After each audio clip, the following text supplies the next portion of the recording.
జాబమ్మా చేతులు పట్టుకోవాలి. ఎంత మోసం చేసావే? ఎవరిది మోసం? నువ్వే. 2 అపార్ట్మెంట్లు, 5 ఎకరాలు అంటే మామిడి తోట, ₹1,00,00,000 చేద్దాం చెప్పి నా కొడుకుని మోసం చేసి పెళ్లి చేసుకున్నావు. ఆ అపార్ట్మెంట్లు నాయనని చెప్పారా? అర్థం చేసుకోవడంలో పొరపాటు పడ్డావు. అంత ఆస్తియే నాకుంటే నేను ఈ డాక్టర్నో ఇంజనీర్నో చేసుకునేదాన్ని కానీ ఈ గొట్టంగా ఇంత మోసం చేసి నువ్వు ఇంకొక క్షణం కూడా ఇంట్లో ఉండడానికి వీల్లేదు. మరొక బయటడు పొమ్మనడానికి నువ్వే వస్తుంది.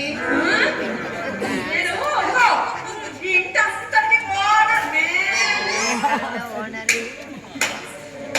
అత్త పెళ్లికి ముందే ఈ ఆస్తి మొత్తాన్ని నా పేరు ఉడాయించుకున్నా.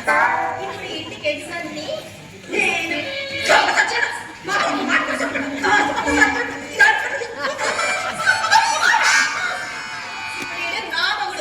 కొట్టిన తిట్టనే నేనే చేయాలి. కాదు కూడదని మీరేమైనా చేస్తే కత్తిరిస్తా. నీదే కులం అని అడిగితే అసలు మానవ జాతికి మొదలుడే తెలుసా? సరే నీ పొలం ఎంత ఉంది చెప్పు. 40 ఎకరాలు కదా, అప్పుడెంత ఉంది చెప్పండి. నన్ను 3 కోట్లు నేను తప్పు పెట్టుకొని నీ కొడుకు ఎవరన్నా పిల్లనిస్తారా అసలు? ఇప్పుడు నేను ఎందుకు వచ్చాను తెలుసా? వచ్చావు మాకేం తెలుసు? విజయనగరంలో 500 కోట్లు పెట్టి ఒక మల్టీ స్టోర్ కాంప్లెక్స్ కడుతున్నాను. ఆ కాంప్లెక్స్ ఎదురుగా ఈ అమ్మాయి నవీనకి ఒక మంచి స్థలం. ఆ అమ్మాయికి తెలిసి నన్ను పిలిచి బాబాయ్ ఏం చేద్దాం ఆ స్థలాన్ని? అత్తమ్మా అంత మాట అనుకో. ఇవి దీవించే చేతులు, వేడుకునే చేతులు కాదు.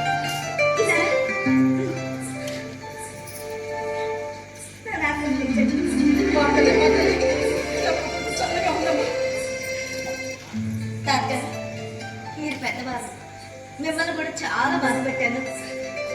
క్షమించండి. లేదమ్మా, మా ఇంటికి వచ్చిన మహాతల్లి అని తెలుసుకోలేక మేమే నేను అపార్థం చేసుకున్నాం తల్లి.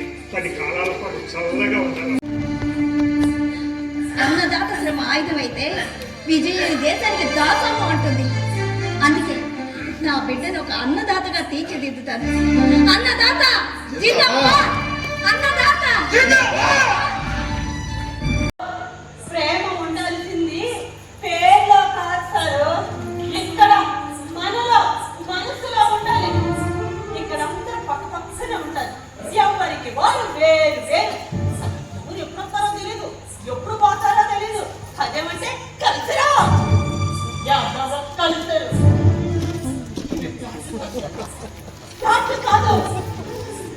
ఎవరికి వాళ్ళు సొంతంగా కొనుక్కునే ఖరీదైన జైలు